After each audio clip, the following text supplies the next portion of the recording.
The following podcast may contain spoilers, strong language, graphic violence, and nudity. Viewer discretion is advised. It's me! It's me!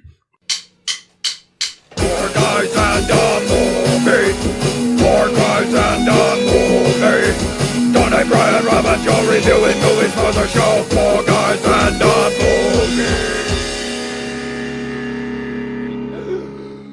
Hello, everybody, and welcome to the Four Guys in a Movie podcast, where four people that know each other sit down and watch movies from the past and see how they hold up to their older, more cynical selves. I'm your host this week, Rob, and with me are my friends Brian, Tony, and Joe. And this week we watched a sponsored episode. Yay! Yay! Yay! Thank you for your patronage. yeah. So we had listener Megan bought a sweatshirt, right? Yeah, it's a sweatshirt. Sweatshirt, and selling out, hashtag selling out, and then told us that she wanted us to watch Timeline because it was the first movie she ever saw while on a date. I guess it was her first date ever. Yeah, and she enjoyed it, I guess. I guess it was a good date, I guess. Huh. Sure. Made her, she'll remember this, so. Yeah, well, so I would try to forget. Oh, spoilers. Shane. She had Gerard Butler and Paul Walker. Shane with through it. So.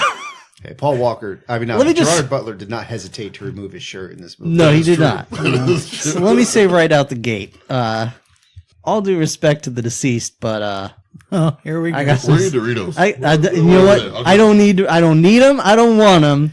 Yeah, Paul you do. Walker, I got stuff to say about this dude. There's nothing left in there. It's just nibbles. Enough Just to keep you nibbles. quiet. Nibbles ain't going to keep him No, quiet. nibbles ain't gonna You keep got me. to fill his mouth up. The entire girth of my mouth needs to be full. Brian. We got zebra dicks here. Yeah. We do a zebra. No, that causes the gobbler to show up. Nobody wants the gobbler. And I don't want to hear what the gobbler thinks about this movie. What even is the gobbler? She enjoys it. I'll tell you later.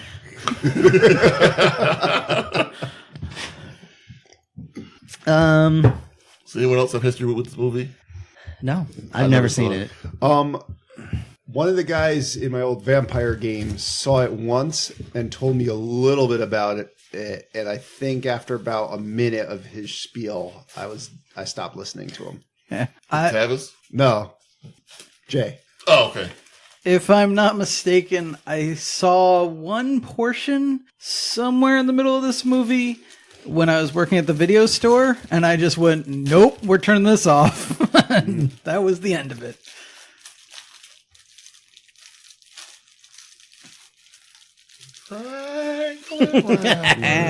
Everyone's favorite part. I just remember in the sales pitch where someone was like, some people go back in time to medieval France to take part in a battle. And I'm like, and they didn't bring anything modern with them. So I'm like, can we have just had a movie about a medieval French battle? Yeah. Sure. You know, like just 100 Years War movie.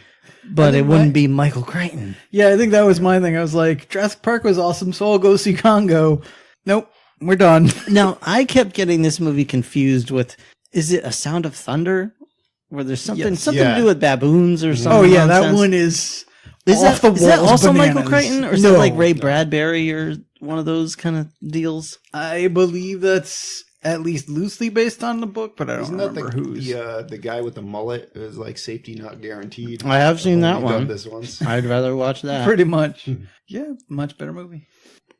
Yeah, no, general rule of thumb, if they're like, we're going to go back in time to this place, I'd rather just the movie be set in that place. So none of us have seen this. Nope. No. All right. I've seen a YouTube series that picks apart quote unquote historical movies. Take on this. That's about it. All right. Well, beyond that, what else can anyone tell us about this film? I'm going to nitpick the shit out of it. I knew that was coming. Well, oddly enough, this movie actually was released in November. Since this podcast will also come out around the same That's time. not odd. That's when usual bum, terrible movies are released. That's January, my friend. But anyway, this is directed by Richard Donner. Dick Donner. who we might remember as the director from 12 Blocks, Conspiracy Theory, Lethal Weapon 3, Lethal Weapon 4, The Toy, and I like the toy. Sarah T. Portrait of a Teenage Alcoholic. Didn't he also do Superman though? Yeah, Like I said, he was trying to name his Yeah. worst movies. if we watch Yeah, their the trash, I will Toy's name pretty their good. trash. The toy is Richard Pryor. That movie, I love that movie. All right. I put it on the list because I love that movie. But yeah, Michael Crichton decided after Jurassic Park he was going to offer up the rights to his movies on the condition that they go more base it more off the book. Like he gets to actually write the script. But after how this turned out, he immediately said, "You know what? We're not doing that anymore," and just kind of stopped giving out his rights altogether. He was like, "I'm going to write the scripts, and I'm going to do it this time with my feet." Well, no, this is where we get into the thing. While writing an actual book with my hands. Yes. This is where we get to the thing of, let's not forget, as you pointed out, this is Richard Donner, And being who fully did Superman. So once again, we did not like his original cut. So we had to cut it again and again and again and again until we lost major plot points to this movie, including, as Brian brought up earlier, there's a part where... Wait, I thought the Richard Donner cut was considered the best version of the Superman movie. yes, which was not the theatrical released one. Yeah. The studio was like, "Hey, we need to cut some stuff." Yeah, the Richard Donner cut is, if I'm not mistaken, is pretty much 1 and 2 as one solid movie, or more or less, whatever. But yeah, but the studios, butchered it a bit, and it still worked. But anyway, But this had Paul Walker in it. yeah. And Gerard Butler. But- well, I mean... You know All what? right, So so for Gerard originally- Butler, he did good. Anyway, Originally, there was a big part where the professor, Bill Connolly. Johnston, Billy Connolly, had a whole narration in the beginning of the movie that explained half of what was going on and why. But they All cut that it going. and used it for... Never mind. Boondock Saints? Is that Boondock what you're Saints saying? 2. Yeah. All Saints Day. They had to fill it with something. And the battle sequence, or several of the battle sequences in this, used medieval reenactors, which was because Richard Donner didn't want to use too much CGI, which I appreciate that part. I mean, One- that's One of the few positives I can say about not these necessarily a part I have a problem with.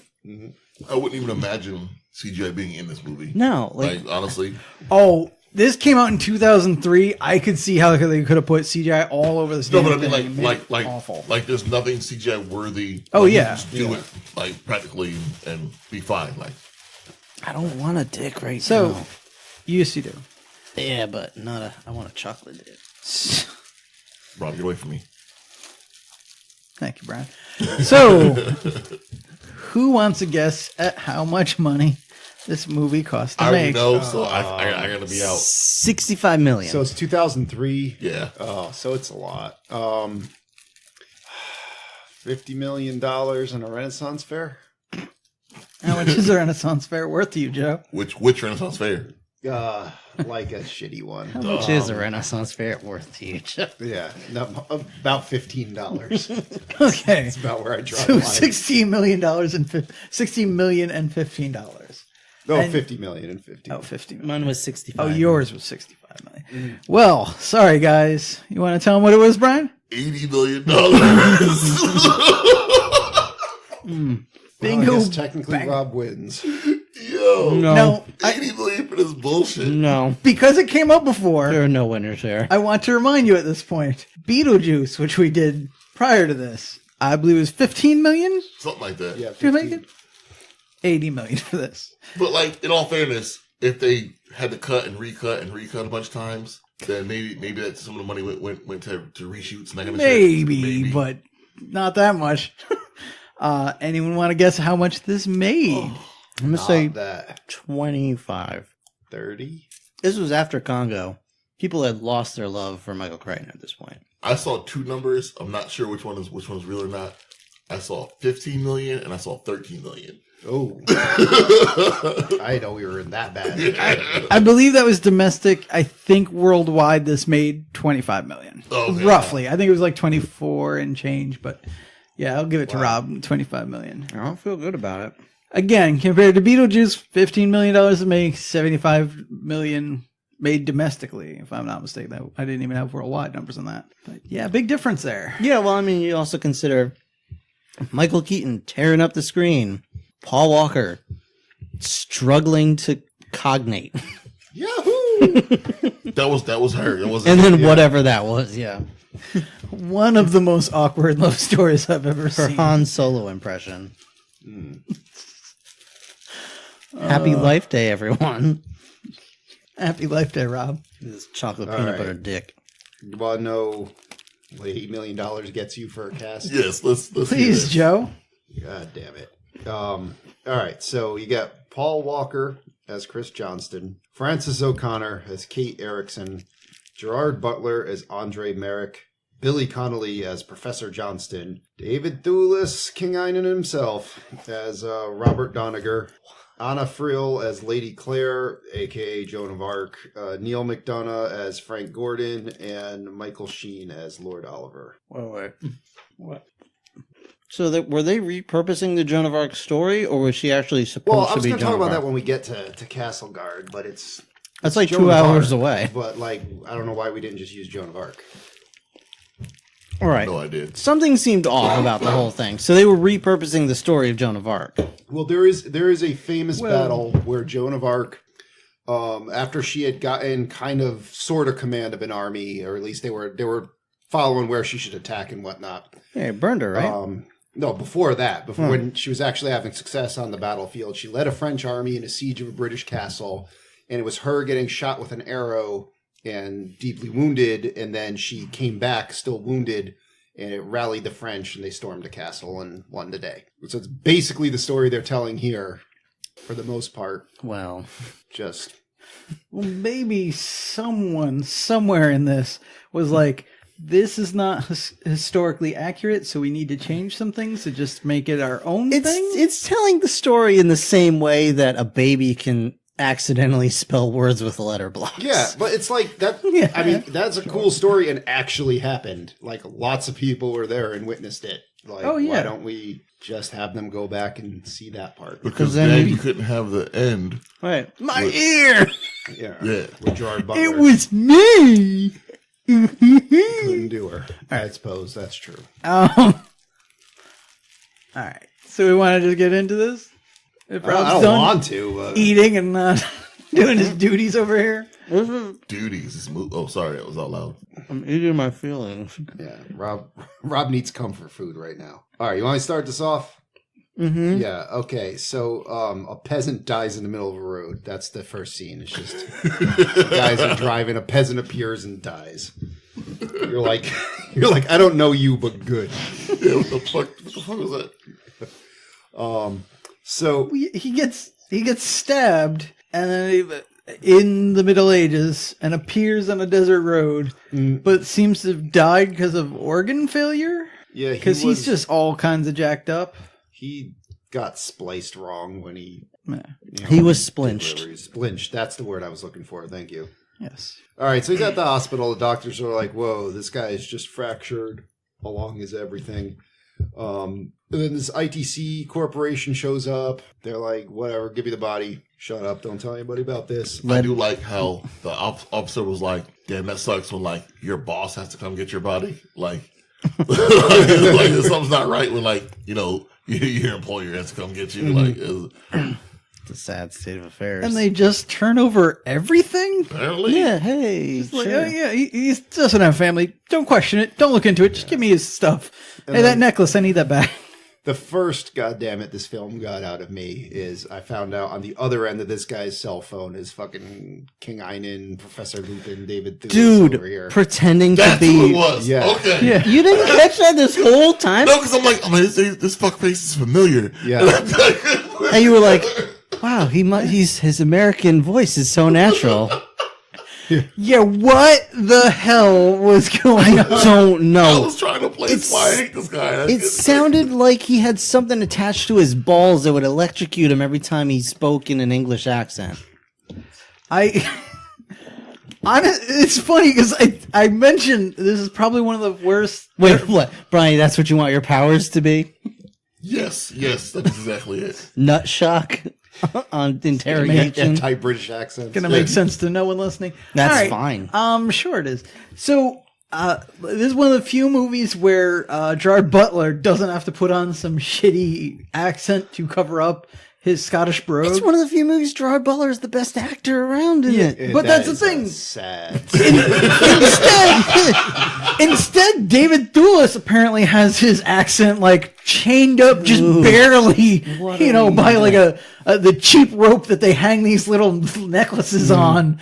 Like, I don't know what he's trying to do here. It's terrible. Yeah, these necklaces are on the same little chains that the pens at the bank are use. Not even. So either way, this guy's last word is Castle Guard. So you're like, what the hell's Castle Guard? Well, we find out right away on Billy Connolly's Warhammer table. I mean, it does sound like a video game or like a D&D book or something like that. They're taking the Isles of Castle Guard. Sorry. So yeah, I'm the worst. they're there at like he's recreating the events of the battle with a little miniatures table. He's like, here are the British in their bright red uniforms, which they didn't have till English Civil War way later, but whatever. They got to be red. And then here's the French in their blue uniforms, which they also didn't have, but we got to have a red versus blue. I was reading about this, like, do some research. Apparently, they had German shields, British had German shields, and the French had Quebec shields, and it was like Really? No, the British shields were the Holy Roman Empire. yeah. Oh well, I mean, Sure. well, I mean, if we're going to talk about that, we got Billy Connolly, Scottish. Mm-hmm. We've got Gerard Butler, Scottish. Paul Walker is his son. Because his wife may not have been Scottish and lived in the U.S. Gerard Butler's the son that he wanted to have. Well, I'm saying, like, why have him there? Why have this other Scottish dude? You'd need to have somebody else. And Paul Walker, who's Yep. not Scottish, not. Whatever. Who looks like he should be the son to Keanu Reeves' character in Point Break, maybe. If he had a kid with, I don't know, Gary Busey, maybe. Yeah, I was just thinking Jake Busey. yeah. And they smoke and drank during the pregnancy the whole time. But I mean, Why all the Paul Walker hate? Like, dude, he's a terrible actor. it's a shitty movie. So I like, know. I'm not going to talk about I Paul watch Walker it. in He's general. right where he belongs, He's the but least it's not innocent good that of he's... the movie. Like, He is the weakest part of this film. Yeah, I'm not. Miss, I'm the best climber in the place. Yahoo! Like, come on, like, Yeah, and I stand by my statement. She's getting there, but Yeah, they're neck and neck for that race to be terrible, all right? Dude, his like dead-eyed stare and his like robotic just. Right. This race is one of those ones you win by default. Yeah, like his lines. No, I will solve this in a moment. Paul Walker wins by a nose, and that nose is the fact that he can't even stand silently in the scene without bringing it down a little. Because, like Rob said, that dead-eyed stare just ruins it. He's not even like repeating his lines. He's like his lines are in his head, just giving up and then falling out of his face. Oh, okay. They're coming out with their hands behind their head, just like, all right, we give surrender. up. Yeah, we surrender. Here, whatever. Oh, hey, that's my dad. Don't kill him, Okay, please. can I have that paycheck, please? No. Yeah, exactly. And it's just All right. He was hired for his looks, not his abilities. why?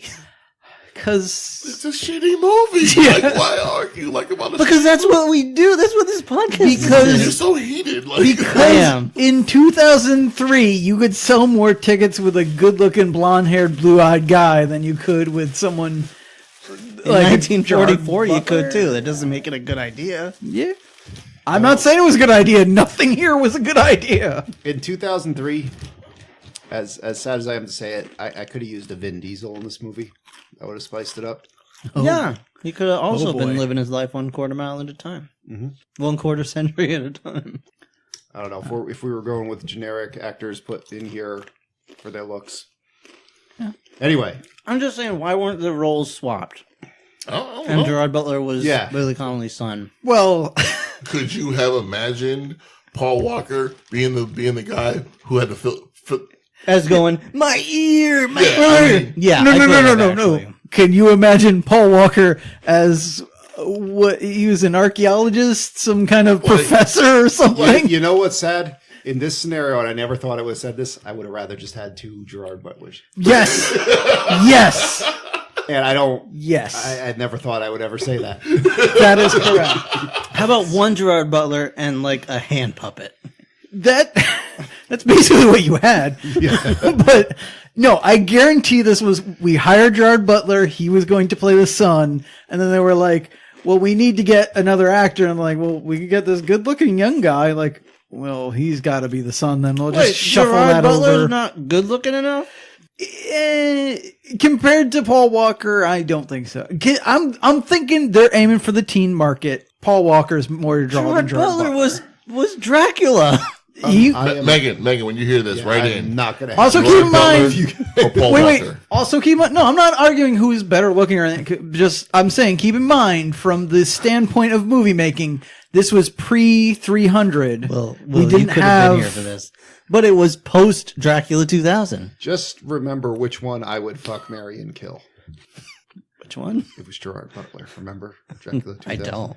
Who was he up against? Though you guys were playing fuck, marry, kill with the 3 succubi. Were we? Oh, Yeah, right, and you were going right. on for a while. That's Was right. that I'm putting an end to this shit right now. I'm like, I'll fuck Gerard Butler, I'll marry Gerard Butler, and I'll kill Gerard Butler all at the same time. Right. It was, That's why I couldn't remember who else was it in was it. There Vitamin was A, no one. Jerry Ryan, and Yep. Oh no, Vitamin C. Jennifer Esposito, was it? Whatever the fuck her name was. Vitamin D. That's right. Forgot about that. It's vitamin C, guys. Sorry. All right. Remember, she's citrus flavored because she has the red hair. I don't know. It makes sense. In my head. Anyway, this movie. They're doing archaeology things, and then like Billy Connolly's like, hey, the people that are paying us all this money have all these weird hunches and know all these things that there's no way they should know. I'm gonna go talk to them. I mean, they're all wrong, but yeah, they have all these theories. Yeah, so I'm gonna go. And he's gone. And he's gone. That's it. You're like, well, that was the only character here I was at all interested in. Yes. And he's gone. And then he's like, oh yeah, by the way, don't mess around with Kate. But weirdly Don't enough, mess with my TiVo. I've got saved episodes ahead of the class. but weirdly enough, he's like, I'm leaving on a trip tomorrow. Next time we hear anything about him, he's supposedly in danger and missing for 2 days. Yep. How'd that happen? All right. Yeah, nope. Just we don't Science really. nuts. Yeah, just cut her in floor. Yep. But So yeah, he's like, don't stay away from Kate. Next scene. Hey Kate, what's going on? yeah. Yeah, so we get Paul Walker and Kate talking, and yes, they are the two. You know what? Even if they're not related in this movie, if they have children, it still counts as inbreeding. Wow. So Kate is an archaeologist, just like dude dad is. And a mouth breather, just like his son is. Wow. Oh shit. He's not wrong, but ouch. So, this is the first time in my notes I've written this is boring.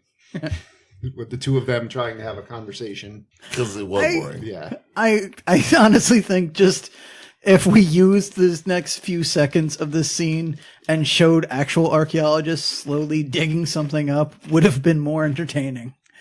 It would have had more charisma in it too. Basically, the fuck's Paul Walker's character's name again? Chris. Chris. Doesn't matter. Chris like, I like you. She's like, yeah, I figured. I wish you didn't. Like, yeah, you're not subtle. That's the scene. And they're like, But he's still like, I'm gonna try and touch you now. Like, stop! I bought you a beer and I spilled it. So here's my beer because I didn't spill my beer. You can have my beer. I Also- shouldn't drink beer. All right. the shit's caving in the monastery. Let's go over there. Oh, yeah, fast forward and like later on the next day. Yeah. Oh, we get a legit air horn. Beer, Yeah. beer, beer, beer. You do. And yeah, we go over to belay down into a 600-year-old crypt. Sure. And yeah, you see a smashed statue, you see a parchment or something, and you see a bifocal lens. Oh, wait, sitting wait. on the ground. What's that? One thing before this, just because I feel we need to point this out. We have a conversation with Paul Walker and Gerard Butler about liking archaeology or not. Oh, And he shows him the tomb with the one-eared man holding hands with this girl. And I told you right then, I was like, It's not subtle. We all knew Yeah. it. It's not subtle, Tony. I know. I want to point that out. Well, in fairness, I thought that was going to be the professor. I thought it was going to be Paul Walker, so I was a little off. But But yeah, you knew it was one of them. Yeah. There was no way it was. I called it correct. Yeah. Just for the record. well, you called it correct when the girl showed up. As soon as she showed up, Yes. I was like, oh yeah. But yeah, I think we were all on the train by that point. Because he was the one he's the one that looked like he wanted to live in that world. Yes. Oh, Period. boy, does he. Yeah. And Paul Walker's like, yo, you're an idiot. There's no Wi-Fi. Like, Yeah. wait, Right. it's 2003. There's no AOL dial-up. AOL discs. Yeah. I live my life 1/4 mile at a time, man. Stop. I can't. So yeah, all right. So they find out this bifocal lens is, 600 years old. They carbon date it, but it's sure enough, it's modern. Yeah. Goes to the professor's glasses, and they find the professor's handwriting on some kind of list. And parchment they found. Yep, carbon dated to 600 years It's ago. not the glasses they found were 600 years old. It was the paper they found, but Well, it had his handwriting on it. Yeah, and then they found the the glasses glasses lens was with it, Yeah, yeah. and they match his prescription and all that. Yeah. So they're like, yeah, that's not possible. Did he break in and put it in there? And they're like, no, he couldn't have done that. Even if he did, this date's to 600 years old. Is when we find out he's been missing the past 2 days. Yeah, so I like that Paul Walker's like, hey, I'm going to report a kidnapping, and ITC just caves in right there. They're like, all right, we're sending a plane for you. Yeah. Well, I guess, we need to keep this hush-hush real quick. Yeah. So quick, in fact. We do not plan for anything. It's literally just go, go, go. it's just from here on out, it's just a ball rolling downhill of bad ideas. Yeah. All right, so they get flown right to the ITC laboratory. And ITC's like, yo, we were trying to make a teleporter. Instead, we made a time-traveling portal that only goes back to 1357 Castle Guard. Yeah. This She weird... just does this one really specific... Yeah, this weird wormhole, whatever, just happens to be at that one place that you guys have been investigating for some reason. See, I could have used somebody just being like, yo, did you try turn it off and turn it on again? Something some kind of levity in this situation. You know those precious coils? Tilt one. Yeah. Try something. Well, the only reason why they were investigating it was because ITC was giving them clues on where to look for something. Yeah. They're like, oh, we think there's something here if you look for. And they're like, oh, there is stuff here, huh? Well, that's cool. Oh, that's the only reason? Yeah, because ITC, he tells you this in the scene. He tells you that he thinks there might be a reason why they only go back to that time and somewhere hidden in the wreckage, in the rubble. Yeah. So he hope they would find out why that location is so important. Yeah, and then in return, the archaeologists would just get all kinds of cool archaeology stuff. All right, so we figured out how this wormhole works. We can send people back there. So you guys are just going now. Well, they don't know how it works. They just know that it works. Well, yeah, they have a vague idea of how it works because they claim they can bring them back. Hey, listeners, do you have a big old science boner yet? Yeah, we've done this before. They keep secret the fact that if you do it too many times, you come back as some weird, mishmash thing. That's reportedly what happened to the guy in the beginning. No, he looked fine, but all his innards were all Yeah. spliced to pieces. And he shit. also was straight up stabbed. Well, that didn't help either. That's what threw me off because I was just like, oh, he died because he got stabbed, but then they're going on about his organs being misplaced or whatnot, and Yeah. Pretty much how we all look after working. All right, so they or eating from diabetes. bicker for a while, and he's like, yo, just get in this medieval garb and go. We don't got time to talk about this. And Paul Walker's like, my shirt's off. Yeah, it's like, Just put on immediately. this costume and go. But everybody, they're just like, we happen to have Ren Fair clothes in the back. Just throw that on. You're getting in this machine. You're getting teleported back in time because you just they're believe gonna that go word. save his dad. Yeah. But no, there's no planning. There's no they're like- this is like sending people to space that have never, barely know how to walk. Like, what At least the in fuck are you fairness doing? with this one, it's like they are experts on this area. So I mean, at least they're more qualified than they're just like, can't we just teach astronauts to And go? they Yes. said that the guy said that like But They're experts and his son. But here's my problem with it. You have things like, we can't send you back with the glasses because that was a problem before. Like, you can't get this guy contacts or something. Like, because here's an issue I have in general with time travel movies, that there's such an urgency to go save his dad. You're going back in time. Yeah. Whatever No, time you no. leave, you show up at the same Yeah. time. That's Yeah. how it works. Well, with this, I think there was a whole bleh about, oh, well, it's a wormhole. We don't know how long we can something. And Paul Walker. Yeah, but it's like they should show up at the time that everybody else has been showing up. Right. Yeah, in theory, they should show up maybe seconds after his dad. But that's not true because I know that, which again is why time travel is really fucked up, and only really smart people should handle writing these scripts. Also, in the book, they did send them back with technology because they had translators in their ears, which is how they explain the fact that they can actually understand what's going on. Did you read the book? No, but I did watch some stuff on like all the things wrong with this movie. I guess in the books, I didn't read either, but I saw some stuff in the book. Supposedly, there was no fixed point for them to go back to. They could go whenever they wanted to, and that's happened to be with Yes. Yeah. Which changes so much, but also and that some of the characters were female in the book. And yes, they made them men in the movie. Mm-hmm. But yeah, also we are given these little markers. They're basically like coins hanging from some cheap ass string that shows you how long you have before you have to leap back, and it lets you actually go back when you press it down. Let's not give them armor or make that I don't know, more sturdy watch type. Can't send them back with weapons or anything. Yeah. So like modern weapons, but it's like, why don't we send them back with at least some medieval shit, something? Yeah. Dress them as better than peasants. How about like make them knights or something? Something. Yeah. Ask them, be like, hey, what would be really helpful to have at that time? Yeah. Being archaeologists and whatnot. Hey, you know how we sent this other guy back like several times? Tell us what we need. Yeah, what's there? What do we always encounter? No, none of that. Just we whip our shirts off, we get in the portal. Right. If someone asks if you're a god, you say yes. Oh, we'll get to that. So hold on a moment. I forget the guy who played, what was his name, Ken, or the what's his name, the army guy, that Blondor guy. That's always Frank Gordon. Frank Gordon, yeah, Frank. That's it. So yeah, that guy is like, yo, check it out. This is Red Shirt 1, Red Shirt 2. They're coming with us. Yeah. Don't get too close. Yeah, don't get attached to these guys. They're Marines. I mean, they gave red shirts a run for their money. They really did. These guys did not last. I think one dude still had his foot in the portal.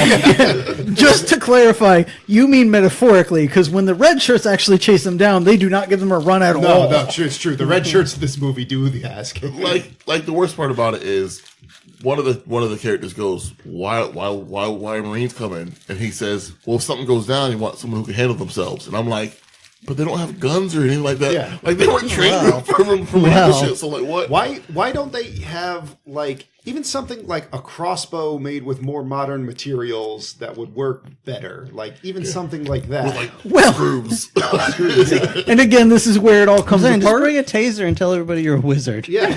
Well, this is again where it all falls apart, because I would argue the reason you wouldn't do that is because if anything would happen, and if you were to leave that behind, you've drastically changed the course of history. However, all that's thrown out the window because one guy brings a grenade. Like legit, so they go through the portal immediately. They're just attacked. English show up and starts attacking them, and the first Marine literally gets killed immediately. Yep. He's dead. This time travel, the time travel effect makes like Star Trek 4 time travel look amazing. Yeah. I'm just like, amazing. Well, it was pretty amazing. I watched that movie a few weeks ago. Still holds up. But like, it's just slow-mo screaming for a minute. And It's like watching a Creed video. Yeah. It was a little sad, but this is where I was talking about. I'm glad for the CGI, because if they had tried to like turn them into bubbles and have them fade into the ceiling or something, this would have looked terrible. Mm-hmm. And it would turn them into Wonka bars. This movie needed some Oompa Loompas. Is that on the list? All played by Deep Roy. I don't believe it. Could have just used like, even if it was just like a flash of light and they're gone. And there's like, everyone's like, well, that was kind of anticlimactic or something like that. Something like stretch out the film or something. Yeah, a bright light comes in. But here's what I don't get. So they teleport. They get teleport into a river, right? Yeah. And I'm like, not where it shows the landing zone. Like, does that happen every time? Like, do they go in the river every time? Like, what the fuck? I don't think so. I think the idea is they were like, you're always in the same basic area, but not necessarily the same spot. Okay. Because the photos did show the river in the background. Yeah. Okay. So, yeah, maybe it's just as time and space move, you're a little off. But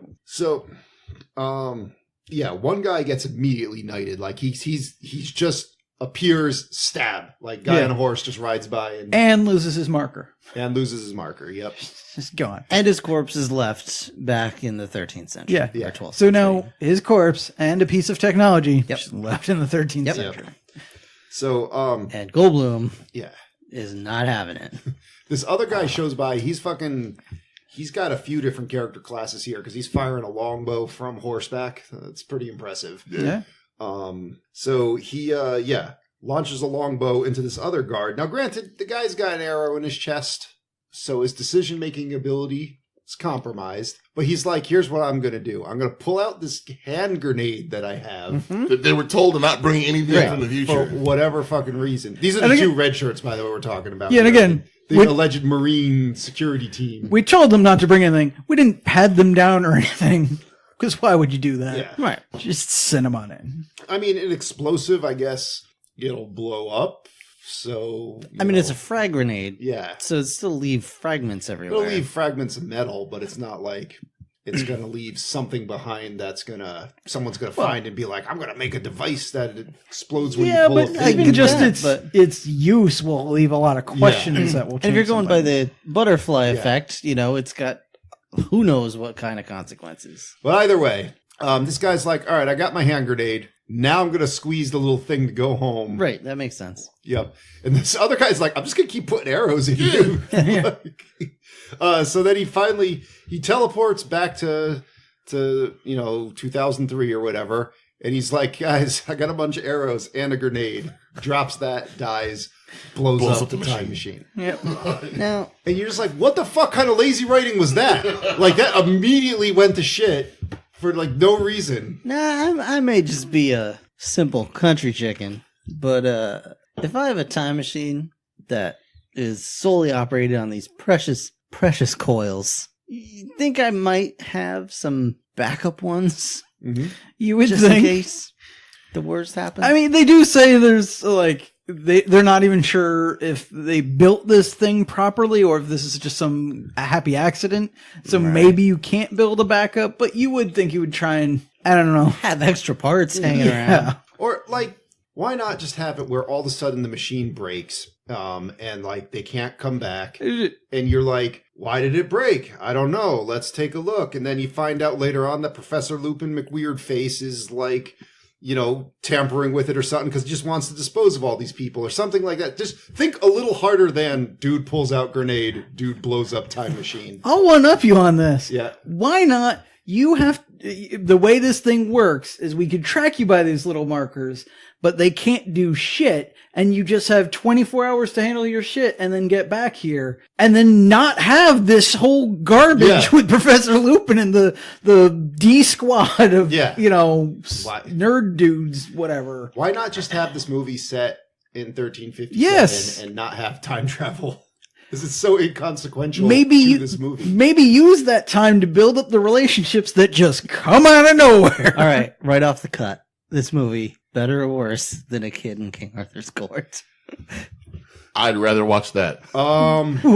With the CD player, Yep. laser gun. Because I laughed. tell you what. I laughed harder on that. I tell you what, I will have a more profound emotional reaction from Kid in King Arthur's Court.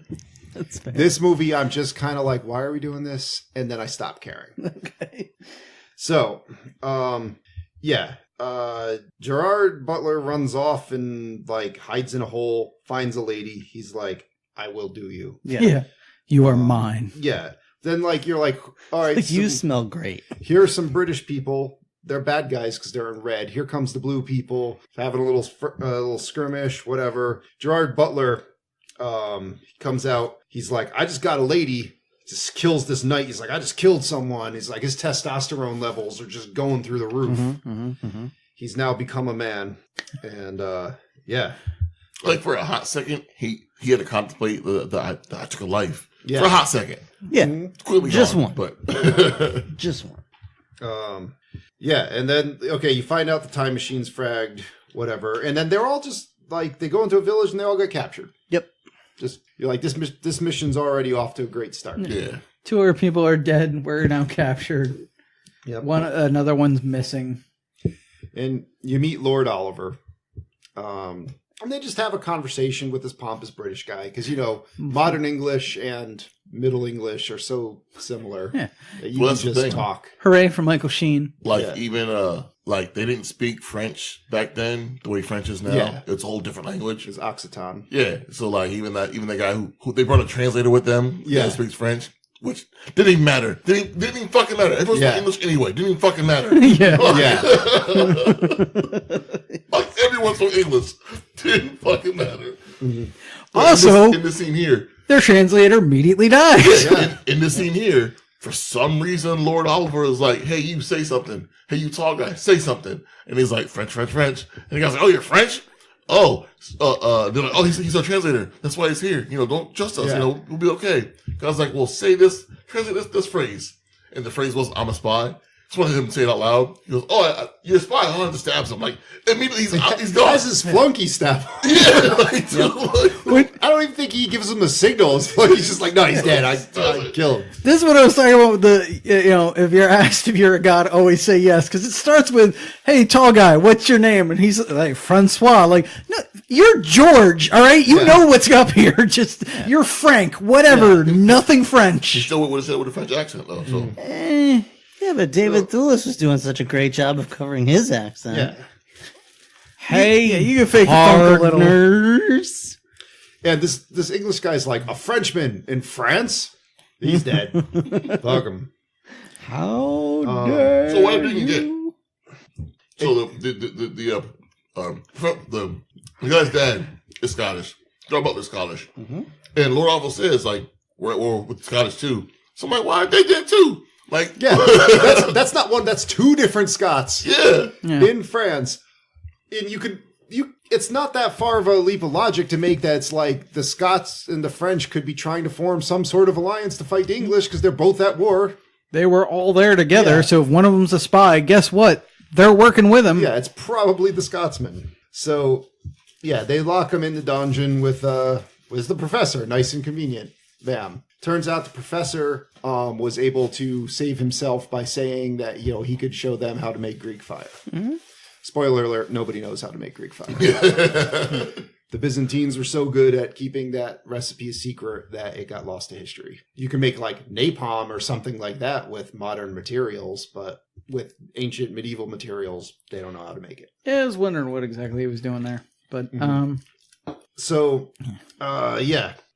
So they're like, we'll just get out of here. We'll just go right through the thatched roof, which is like I think they had about a day, like an afternoon to build this thatched roof. Cause it's like they threw like 5 sticks on it and called it a day. Yeah. She's like, we'll just move these sticks right here. And immediately there's a hole. Like thatched roof, you could probably just straight up walk on a thatched roof. It's like a foot thick. It's thatched. Yeah. Like it's intertwined. The name of the roof. So roof. water can't get through. Yeah. Yes. I know, you're like, well, this is the one room where they locked the prisoners, so maybe they did a shitty job. But, like, the guards are right below it, so the water's going to leak on them, too. So, I don't know. They were just like, just put sticks on it until we can't see the sun anymore.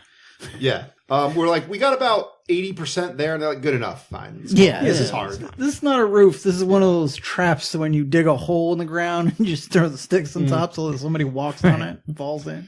So they send Kate out to go climb across the roof and climb down. And she's the best climber. She is the best climber. She's not, by the way. No, not by the way. Well, no, maybe the others just suck. Well, yeah, you don't know. They could just be abysmal. Yeah, Frank does point out the thing, though. She's like, yo, she weighs like 100 pounds less than the rest of us, so that at least she's going for. So yeah, she climbs down, climbs around, kills a guard with an arrow. Nobody notices this. Yeah. And this is not a stealth kill. No. Like, she screams and just jabs it right in this dude's chest. Yeah, I think that's what we need to focus on. She doesn't fire an arrow at a man. No. She pokes him with it. Pokes him an arrow through his leather armor. Yeah.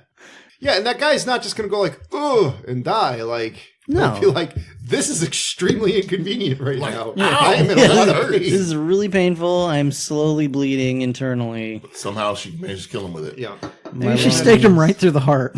And then I love this next part though, because the next guard comes in and she's like, basically like in UHF where they open up the closet and they're just like, supplies! Like fucking they just launch out of the attic, like drop kick this dude and just give him a good old fashioned beatdown.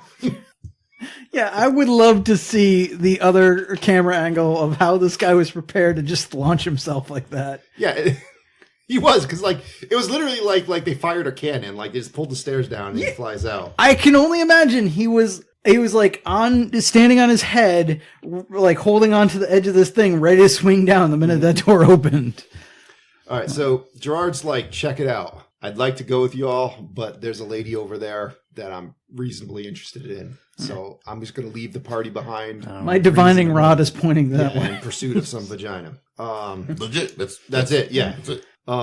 So he goes to rescue her and he gets a bow. And I love that he just shoots that one guard. And again, it's like, it's just an arrow. The guard doesn't just immediately fall down to the ground dead. Like, he would be like, oh, fuck, there's an arrow in me. I'm Like, bleeding. I'm bleeding. Yeah. Like, unless you like straight up just go up and cut the guy's head off, there's not a lot of ways to just immediately Yeah. kill a dude with medieval weapons. Like square in the heart. Especially a dude wearing armor, too. Yeah.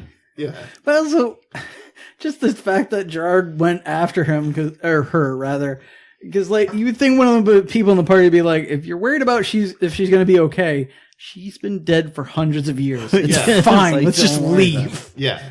No problem. But So, She could be related to you directly. Maybe this is a bad idea.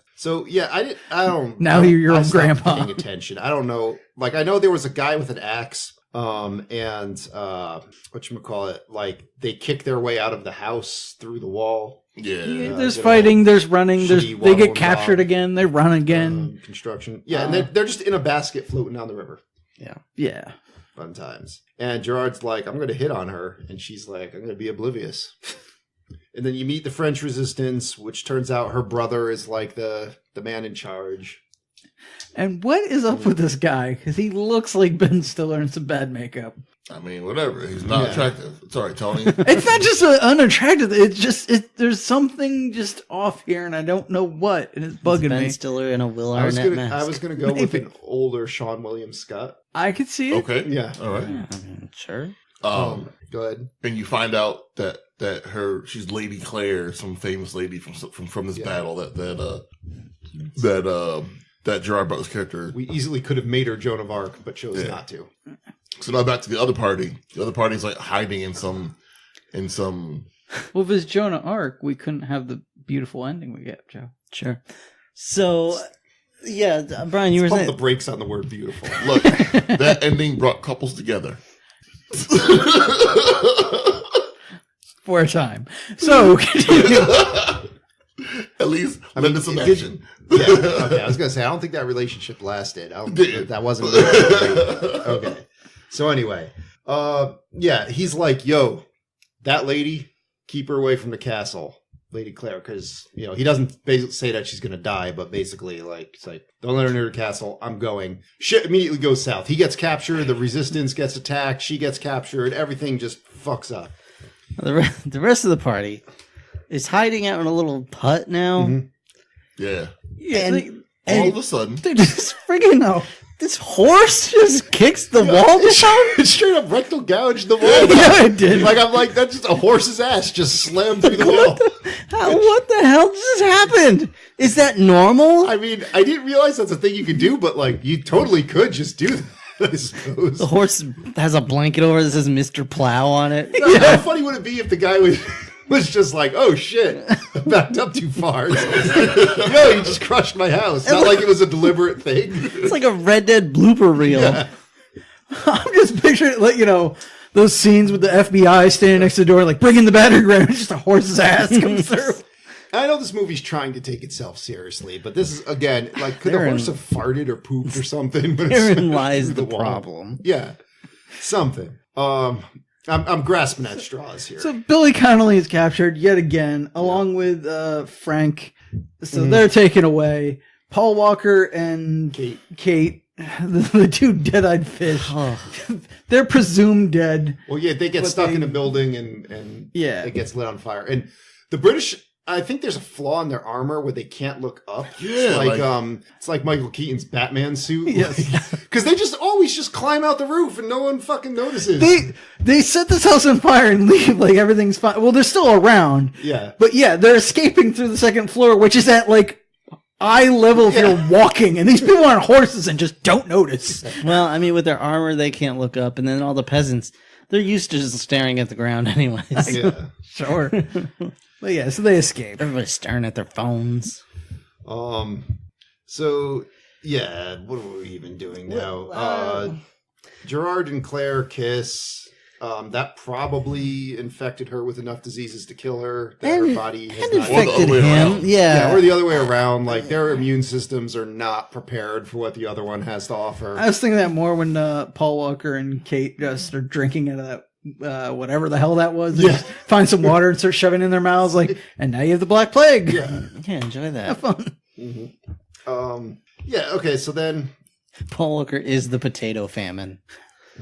So now the movie's like, hey, I got an idea. Let's introduce another character. You meet this guy Decker, who I guess they did mention very briefly. Well, I believe earlier he's on. the one. He's the one in the previous place with the axe. Oh, he's the one that was okay. tearing on that. Yeah, I did not realize that. But anyway, so he's the Kurgan. yeah. The Kurgan. So I guess Decker he can't go back. He's gone too many times. So He's from the future. He's from their time. Yeah. yeah, but he's like, I'm kind of important here, so I'm happy. So Yeah. don't fuck this up. I made a home for myself here, and I know that if I try and go home, I'll become some weird mutant and probably die. So. Also, your dumbass stranded me here, so Yeah. stab. Yeah, he kills Frank. Yep.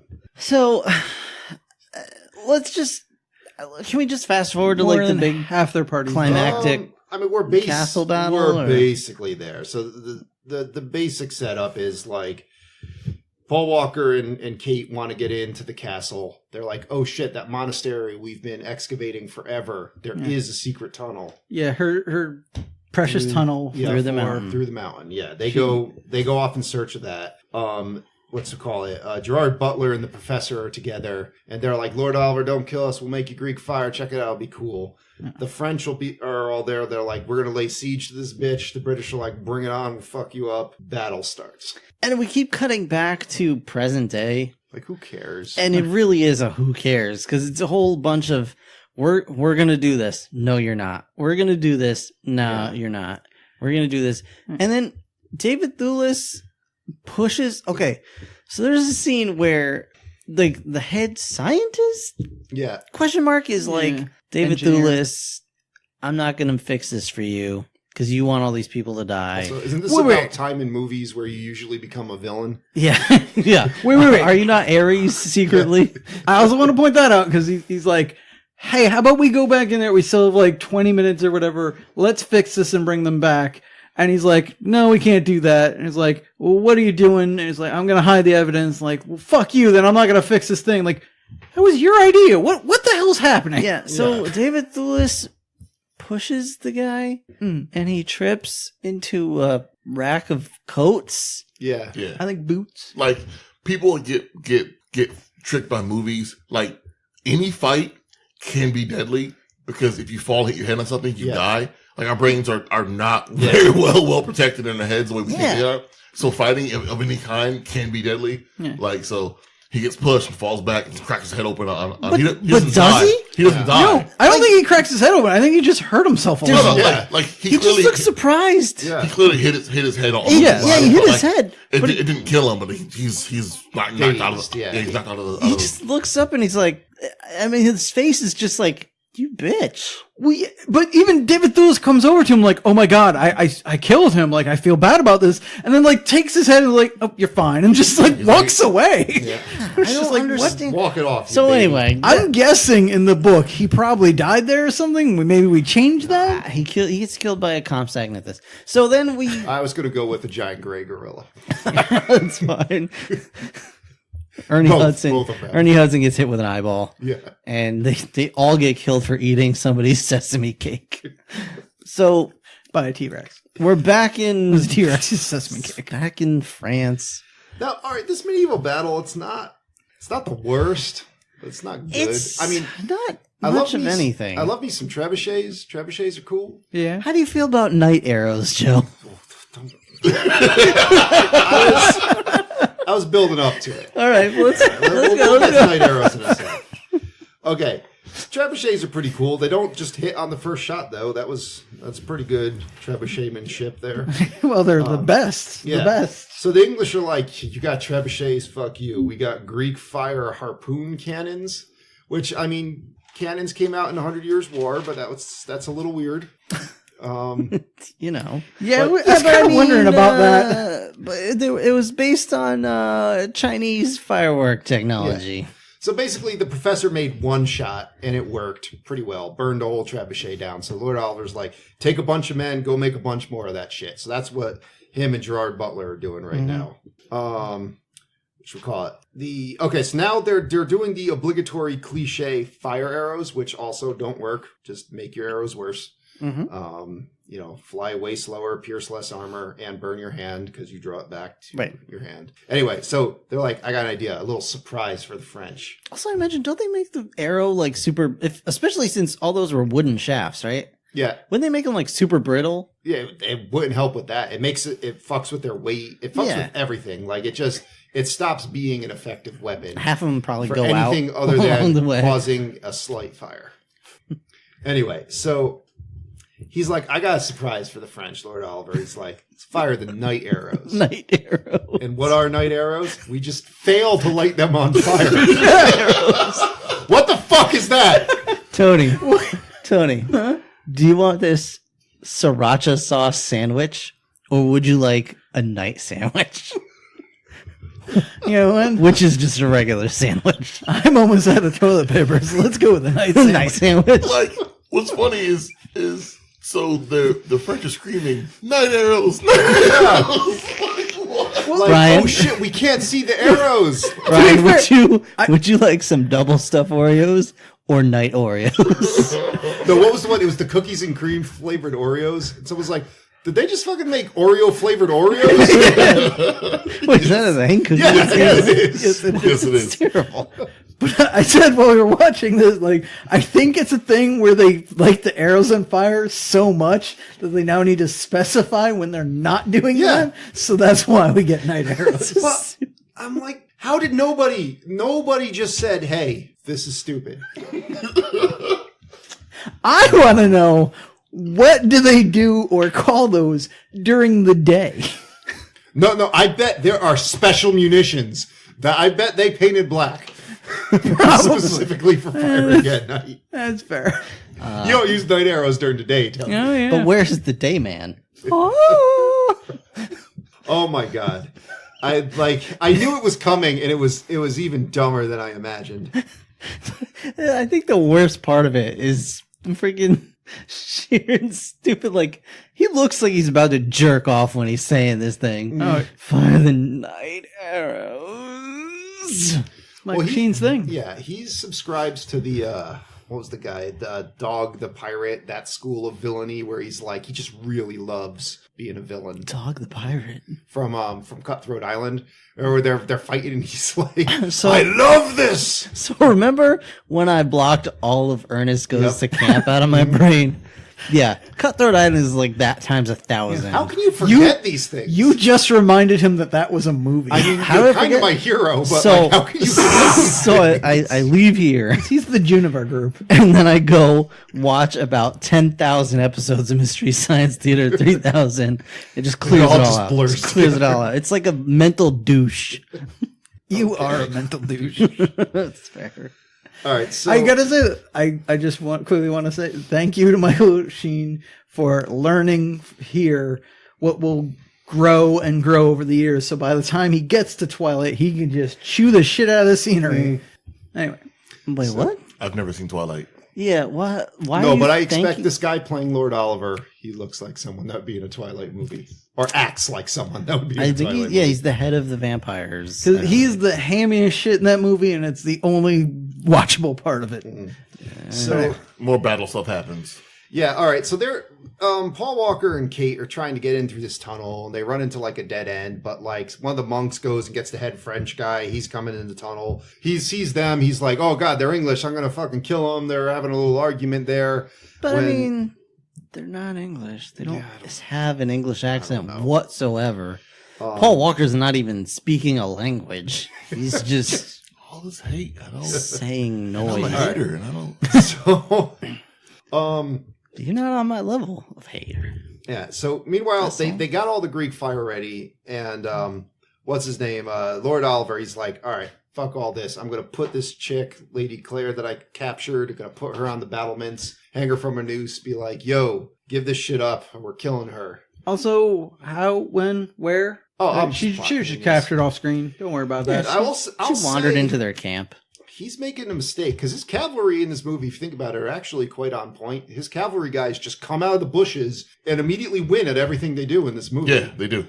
Yeah, so it's like he should have just had them like fire a volley of night arrows and your cavalry just appears out of the bushes and kills all the French. Yeah, as long as nobody's escaping on a roof, you're good. Yeah, you're fine. Yeah, there's no roofs by those trebuchets. Yeah. Like, that's the only thing that could foil That's your downfall. That is your kryptonite. Roofs. All right, so Gerard Butler's like, yo, I'm going to hit that, so don't kill her. And if you do it, I'm going to fucking light this Greek fire over here, like all the stuff we just built. Decker's like, he's not going to do it because, you know, he'd die. Gerard Butler's just like, fuck it, I'm going to do it. And just lights it. And, you know, Greek fire, it's a low explosive. It deflagrates. It doesn't explode like a goddamn block of C4. But this sure does. In this movie. Looks like the end of the Expendables. Which also, did I miss something? Because Billy Connolly was just in that room. Yeah. He should be dead. He escaped on the roof. Yeah, he was on the roof. He's fine. Even though it blew the roof up, he made his saving throw. He's good. He landed like a cat. Cool. So this thing fucking blows up like half the castle. In this huge fireball, and that the French see that, and now they're super inspired. So instead of Lady Claire's death, they're like, "All right, let's go get these guys." It also blows open the. Looks really dangerous to go in there. Let's do it. Yeah, most of it's on fire now.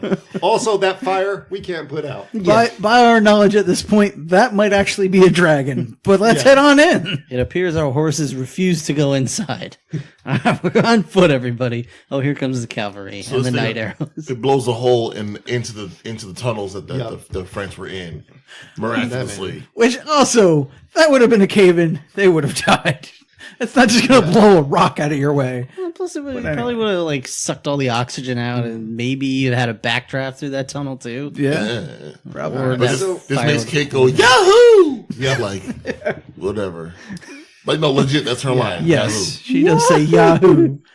And we just run into the castle, and general melee fracas breaks out. We're gonna win Arkansas. Yeah. We're gonna.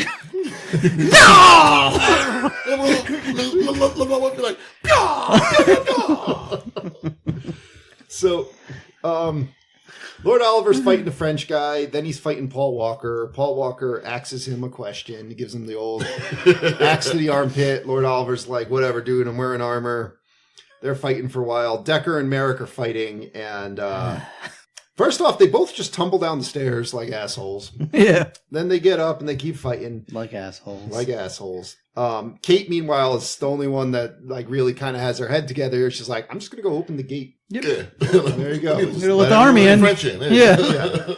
French are coming in, killing everybody. So now Decker and Gerard Butler are fighting, and Decker swings an axe, cuts Gerard Butler's ear off. And now, in fairness to this scene, if Gerard Butler acted like that after I cut his ear off, if I was Decker, that would throw me off too. Because he's just like, he cut my ear off like it's the greatest thing in the world. He's like, I'm that guy. I get to do her. My ear. I'm gonna get some. Yeah.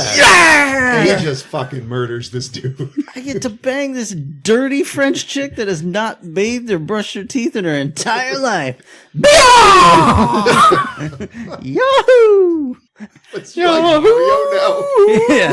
He's coming down. He's coming back in the Millennium Falcon to save the day. All right. So now, I don't even know how Lord Oliver dies. He doesn't. He gets killed. When him and Paul Walker are fighting. Yep. The other guy, Arnaud, comes up behind him. Oh, that's right. him, Cuts his throat off. Yep. So now, the professor and Kate are already running for it back to the field. Paul Walker's like, I got to get Gerard Butler. Gerard Butler's like, yo, I want to stay here. I know it makes no sense. It's just a terrible decision. I know I said before that I like the past, even though the past has done nothing but suck since we got here. I know I say like 5 French words. I probably killed this girl with all the diseases I just gave her. Also, I'm probably have 1 million diseases now. Also, the medieval times just sucked. But yeah, I'm staying here. Good plan. Because I'm getting some. Paul Walker's like, all right, dude, have fun with that.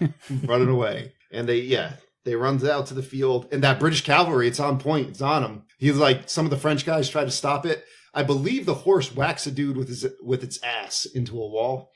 Probably. And then horse's ass. The horse's that ass. MVP of the movie. Yeah, it is. Favorite actor in the movie, horse's ass. That horse's name, Nicki Minaj. Wow. So, all right. So Lupin, meanwhile, he's like, or whatever this guy's name is, weird face, like Derringer or something like that. Weird face McInan. He's like Doniger. There we Doniger, go. that's it, Doniger. He's running in. He's like, I don't know. I'm gonna yank out some coils, I guess. Let's make it so this thing can't be usable. Yeah, he doesn't want them to come back because he's afraid of the bad press. Yeah, he's afraid of bad press. Can't you like just unplug it? I don't know. But he's in the chamber. The doors suddenly close because now the time machine's activating. He's like, fuck. And a lot of slow motion screaming happens as Paul Walker, the professor, and Kate travel forward in time and juxtapose with Professor Lupin, who is now teleported back in time. And like the red shirts before him, that knight is just immediately stab. Yep. He dead. I believe he probably cuts his head off. That's kind of what we're led to believe. Yeah. But yeah. And now we have a guy in the 1300 something who's dead with a wallet, keys, a watch, all kinds of. You know how much Greek fire they set off in there? That whole place is burned down. Okay. All right, so they go back to the future, and you wish it was Back to the Future. It's your kids, Marty. And then You're making really bad choices. They go back to the dig site, find. I guess his character's name was Merrick's the sarcophagus. Yeah, we unveil more of this tomb we saw before, the one-eared guy, and it's Merrick with a nice little message for him. I guess he got some. Good for him. Yeah, they had 3 kids named after Kate, Chris, and Francois, the Frenchie who got stabbed. Dear Francois. Like they had to convince him to go. Yeah. Like, and then immediately he's killed. Yeah. Because we really need you to be our translator, even though everyone speaks English and you're going to die in 5 minutes. He did not come in handy one time. He didn't even talk until he got stabbed. His ability to speak French was just a huge liability, and that's it. And that's it. That's the movie. It's over. Yep. Yeah. It comes grinding to a farting, sad, pooping halt. All right, guys. So that was a timeline. Does anybody have the Rotten Tomatoes on this? Yes. On RottenTomatoes.com, critics gave this a whopping score of 11%. Audience gave this a score of 45%. Damn. Yeah. I'm with the critics on this one. Yeah? Yeah. All right. Want to elaborate on that? I mean, I think we've said throughout watching this episode, like... The thing with this, like, I heard this was a bad movie. And it's not that it was bad in the sense, like, the acting was bad, but it wasn't, like, shitty. There's not a lot of crazy things happening other than, like, the night arrows. It's just so damn passionless. Mm-hmm. You're just like, this movie is blah. And, I mean, it's a big medieval, like, siege battle at the end that I should normally be really excited about. And it's actually not that bad of a scene, but you just don't care. By the time you get there, you're like, I don't give one shit. This movie, you know, I've seen nothing in it that I'm inspired about. And like, why did they have to travel back in time? What difference did that make? I'm sure this was a good book. I trust Michael Crichton. He hasn't let me down. I'm sure this was a good book, but I can't see how based on this. This is just like, it just felt pointless and passionless. Yeah, I'm kind of with you on that. Like, particularly, I feel I read that half of this movie got left on the cutting room floor, and I can feel it. And I don't know if it'll make it better or not, but it's intrigued me enough where I'm interested in maybe checking out the book. But this movie just does not serve any purpose. It's just pointless and, like you said, passionless, and it's a chore. So I can't really recommend it. It feels like this movie just like reaches out to you. It's just like, come on, let's just get this over with. Yes. Yeah. It's harmless, but pointless. You're not. I wanted both sides to lose. Like, I was not interested in anything that happened at all. In fairness, I never understood a word the French noble guy said because it was in Italian. But yeah, well, there was that. Yeah, I don't know. Maybe he said some real cool stuff. Sure, I doubt it. We purchased a defective copy of this movie. Yeah, it was weird. I mean, my settings were weird on my DVD ROM player. But I will say this: like if I was a young teen on a Friday night trying to on your first date take a girl out for the very first time. No. And Disagree. we pick a movie Disagree. just to be able to sit in their movie, whatever. I'm not watching the movie because I'm so nervous about like what's gonna happen, during or after the movie. I don't care what's on the screen, whatever. So like I can get just seeing just bits and pieces where like, oh, I guess it was okay. I saw bits and pieces of it, like whatever. But like I'm worried about like, where's my hand gonna go? All kind of bullshit. This so is like, an okay make your move movie because she's not involved in it at all either. At all. She's like, whatever. I guess we'll make out this better than this. I'll argue this, and maybe it's just on me. I'm thinking that's more save that for the second date or something, because the first date, I don't want to be nervous and thinking about where my hand's going to go. I want something to distract me from that shit. No, but that's going to happen regardless if that's going to happen. A little bit, but I feel like this, I wouldn't pay any attention to the movie, and I'd be focused all on that and just sweating for 2 hours or whatever. Well, to be fair, that's what we were doing anyway on my couch. It would be good to kill that first date nervousness boner. Yeah, this will do it. Yeah, it will. Take that shit right There's down. just nothing on either side going on here. I mean, yes. So nobody's recommending this. I'd rather watch Dragonheart again than this. Oh, absolutely. Yes, absolutely. I'd rather watch sure. Dungeons and Dragons than this. I might. That's rough. I That's kind of agree. I kind of agree. No, because you know what? I'll have fun watching that. Right. Oh, yeah. Dungeons and Dragons is good, bad. This is just kind of blah. At least I get a Jeremy Irons. I'd almost rather watch Aragon. I don't know. 'cause Aragon was pretty That's gory. rough. That's a rough one. I tried multiple times to watch that. That's a rough one. Ugh. It's just not good. Yeah. Nah. I mean, and it's one of those ones where it's like it's in a time setting that I'm very interested in, and I would have loved to just had a movie about the 100 Years' War. Like, I'd rather watch like The Messenger or something. Which that movie's probably not good, and it's been like 20 years since I saw it, but something like that.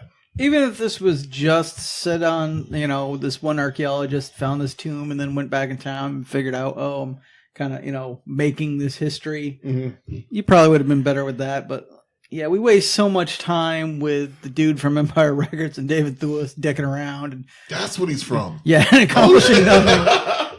Because he wasn't the get your patchouli talking about my story. He was the guy next to him.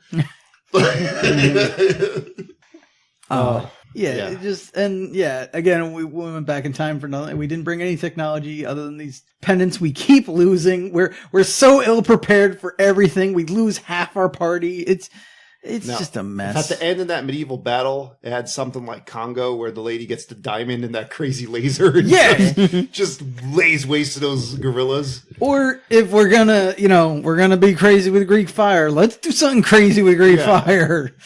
But yeah, no, it's just kind of.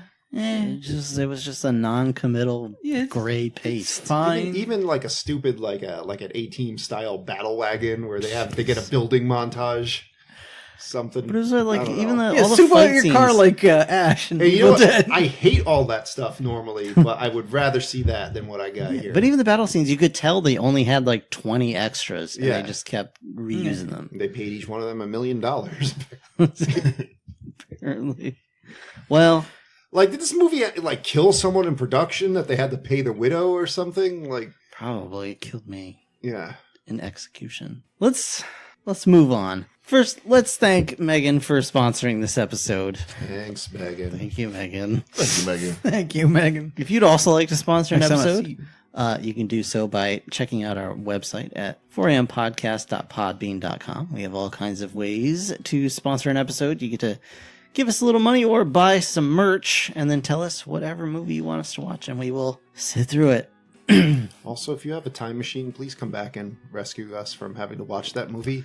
Just watch out. There will be a British cavalryman there to stab you the moment you go through that portal. See, I feel Start running. I feel like someone has figured out like how to make time machines work, but they can't figure out the universal location because you need like the time, place, time, location, whatever. But everything in the universe is moving. Yeah. So they keep some people back in time or forward in time, but the universe ain't there because they're missing I think a coordinate. They're I in a don't know if mountain or they know out the in right space. notes on the cosmic key. yeah, Yeah. like You oh, gotta- in no space. Oh. Gotta eat more ribs. Get more sauce, some sauce in their face. Blow some swamp water out their ears. Fucking Gwildor, you will always suck. Here's the trick. Just plain never gonna give you up. Rick Astley, just do a Rickroll. Yeah, on the cosmic key. Oh, yeah. I think That'll open I think all the this doors. makes you turn inside out and die painfully. That's Eve 6. But so thanks for the sponsored episode. I believe now we get to roll the D20 of fate to see what we watch next. Yeah. Whose turn is this? So roll that. You roll last. I Right? have So no Joe, right? idea. Yeah, Rob probably. rolled the Beetlejuice. Yeah, so Yeah, Joe. all right, Yeah. cool. Oh, shit. Cool. I haven't rolled this literally in like 6 while. months. Nice. Yeah. All right, let's do it. Make it good. Hookah haka! That's a 6. 6.